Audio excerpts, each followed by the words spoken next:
Update naturalisasi Timnas Indonesia, Erick Thohir sudah zoom dengan pemain keturunan, bagaimana hasilnya?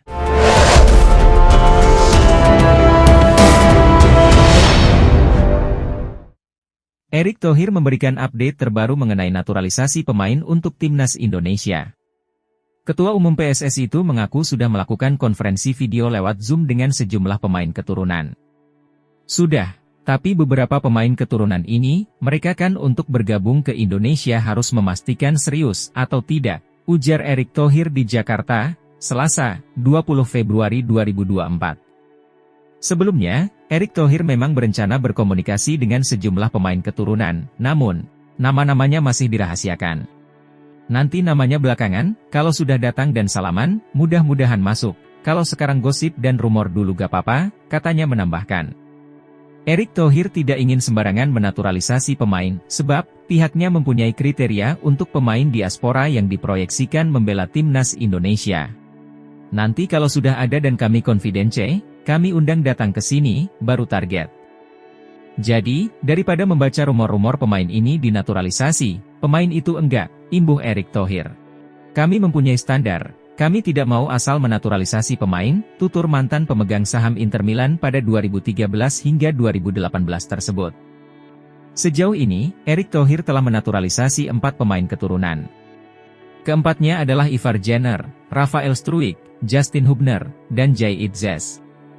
Namun, Erick belum puas, PSSI sedang memproses perpindahan kewarganegaraan 4 pemain berdarah Indonesia yang meliputi Nathan Choeaon, Ragnar Oratmangoen, Tom Haye, dan Martin Paes. Sekarang, saya meminta pelatih Timnas Indonesia, Shin Tae-yong, ke Eropa untuk memetakan lagi pemain naturalisasi. Apakah untuk posisi di lini depan, ucap Erick Thohir. Rumor naturalisasi baru, mungkin nanti, kita selesaikan dulu yang ada, kalau sudah selesai kita kebut lagi, tegas Erick Thohir. Federasi Sepak Bola Indonesia, PSSI, akhirnya memberikan respon terhadap pemain Feyenoord Yankuba Minteh yang ingin membela Timnas Indonesia. Yap, kabar terbukanya Yankuba Minteh ingin membela Timnas Indonesia sempat naik daun setelah percakapannya dengan satu wartawan di Belanda. Menanggapi kabar itu, akun ternama fans page TikTok Timnas Indonesia mendunia mengatakan bahwa telah berkomunikasi dengan saudara dekat Yankuba Minteh. Menurutnya, pemain Feyenoord itu dikabarkan telah siap untuk membela Timnas Indonesia. Masih cukup baru nama Yankuba Minteh muncul di saat PSSI ingin merekrut pemain diaspora. Tapi, ini ragu, kalau pemain dari Feyenoord ini punya hubungan darah dengan Indonesia, kabarnya Minteh keturunan dari Papua. Namun, minggu lalu seseorang mengkontak saya, mengatakan saudaranya ingin bermain untuk Timnas, kata caption Timnas Mendunia. Lebih lanjut, pemilik akun TikTok Indonesia Mendunia juga menjelaskan isi percakapannya dengan salah satu saudara Yankuba Minteh. Adapun isi percakapan itu berisikan mengenai keinginan pemain berusia 19 tahun itu. Saya tahu seberapa gilanya depan bola di sana, saya juga tahu bahwa ada kemungkinan bermain untuk Timnas Indonesia, tapi itu mungkin terlalu sulit terwujud, jelas Yankuba. Kalau benar dan secara administrasi bisa dilengkapi, tentu Timnas sangat diuntungkan bisa mendapat pemain grade A ini, mudah-mudahan terjadi. Jika digambarkan lebih lebar, isi percakapan di atas menandakan bahwa Yankuba Minteh siap memperkuat Timnas Indonesia. Unggahan dari TikTok Indonesia Mendunia akhirnya terdengar sampai ke telinga Exco PSSI Arya Sinulinga dan membuatnya buka suara. Menurut Arya, PSSI lebih suka bekerja dalam senyap atau diam-diam dalam proses naturalisasi pemain. Hal ini tentu dilakukan PSSI agar tak memberikan harapan palsu kepada para supporter Timnas Indonesia. Kami selama ini bekerja dengan senyap dan tidak mau memberi harapan-harapan kepada supporter. Dan selama ini terbukti satset, untuk urusan naturalisasi, tulis Arya Sinulinga lewat unggahan Instagram pribadinya, Jumat. Lebih lanjut Arya menjelaskan bahwa menyeleksi terlebih dahulu sebelum melakukan proses naturalisasi. Hal itu dikarenakan menyesuaikan porsi pelatih Timnas Indonesia yang diinginkannya untuk meracik tim yang kuat. Dan bukan setiap punya darah Indonesia lalu dinaturalisasi, tapi banyak yang harus dipertimbangkan. Biarkan kami bekerja sesuai kebutuhan pelatih dan hal-hal penting lainnya, tulis Arya. Arya pun juga membalas unggahan akun TikTok tersebut dan mengatakan untuk tak usah mengurusi soal Minteh. Saya minta jangan dipublik terlebih dahulu. Biarkan kita, PSSI, yang menangani semua ini, tegas Arya Sinulinga. Via Vietnam, Soha, VN, panik mendengar isu timnas Indonesia segera kedatangan striker top Eropa, Yan Kuba Minteh sebagai pemain naturalisasi tambahan. Soha, VN menilai, pemain naturalisasi tambahan di skuad timnas Indonesia bakal merepotkan timnas Vietnam, selaku lawan skuad Garuda di babak kedua kualifikasi Piala Dunia 2026.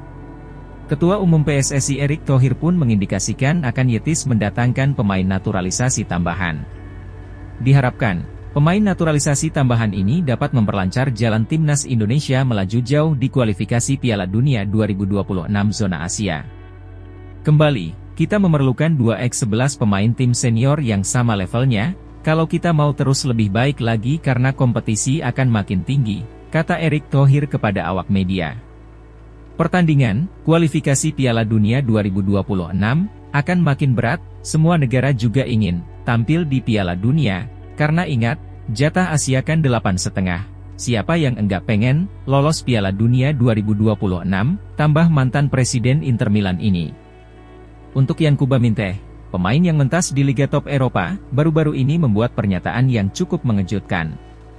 Pemain berusia 19 tahun tersebut mengaku memiliki darah keturunan asal Papua. Apakah ini pertanda Yan Kuba Minteh segera memperkuat timnas Indonesia?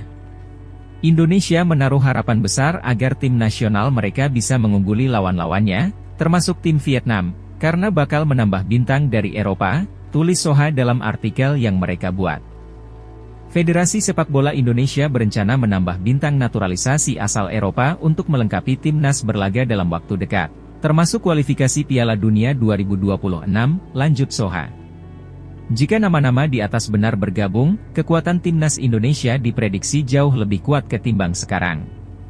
Dengan begitu, peluang timnas Indonesia melaju jauh di kualifikasi Piala Dunia 2026 zona Asia terbuka lebar. Satu ketakutan Shin Tae-yong setelah 4 tahun melatih timnas Indonesia. Meski sudah 4 tahun melatih timnas Indonesia, Shin Tae-yong tetap memiliki sebuah kekhawatiran yang menghambat perkembangan para pemainnya. Cerita tersebut disampaikan oleh asisten pelatih timnas Indonesia, Nova Arianto saat diwawancarai kanal YouTube Si Paling Timnas. Shin Tae-yong masih memiliki kontrak sampai Juni 2024 sebagai pelatih timnas Indonesia. Agenda terdekat timnas Indonesia adalah ronde kedua kualifikasi Piala Dunia 2026 zona Asia. Shin Tae-yong memiliki kans perpanjangan kontrak tergantung dengan pencapaian di Piala Asia U23 2024 di Qatar. Dalam kesempatan tersebut, Nova Arianto menceritakan perubahan yang dibawa oleh Shin Tae-yong selama melatih timnas Indonesia. Pada awal kepelatihannya di tim Merah Putih, Shin Tae-yong melihat banyak pemainnya yang terlalu santai. Para pemain timnas Indonesia pada waktu itu tidak memiliki inisiatif untuk segera memulai latihan. Waktu awal-awal dia melihat ini pemain Indonesia kok lelet-lelet banget, ujar Nova Arianto dilansir bolasport.com dari kanal YouTube Si Paling Timnas. Mulai latihan itu pemain turun dari bus, jalan santai baru siap-siap, kenapa tidak langsung cepat langsung tendang bola, lanjutnya. Setelah 4 tahun melatih, Shin Tae-yong sukses memberikan perubahan dalam kebiasaan para pemain saat bergabung ke pemusatan latihan bersama timnas Indonesia. Shin Tae-yong sukses merubah mindset para pemain timnas Indonesia menjadi lebih baik. Usai perubahan tersebut, prestasi timnas Indonesia perlahan membaik. Shin Tae-yong sukses meloloskan timnas Indonesia ke putaran final Piala Asia di 3 level kelompok umur. Terkini, Shin Tae-yong sukses mengantarkan timnas Indonesia lolos ke babak 16 besar Piala Asia 2023. Tetapi dia mengubah agar mindset kita berubah agar tim bisa lebih baik itu menjadi konsen Coach Shin selama 3 tahun, berpelatih berusia 45 tahun ini. Jadi sekarang kalau mau latihan mereka cepat karena mindset mereka sudah berubah, lanjutnya.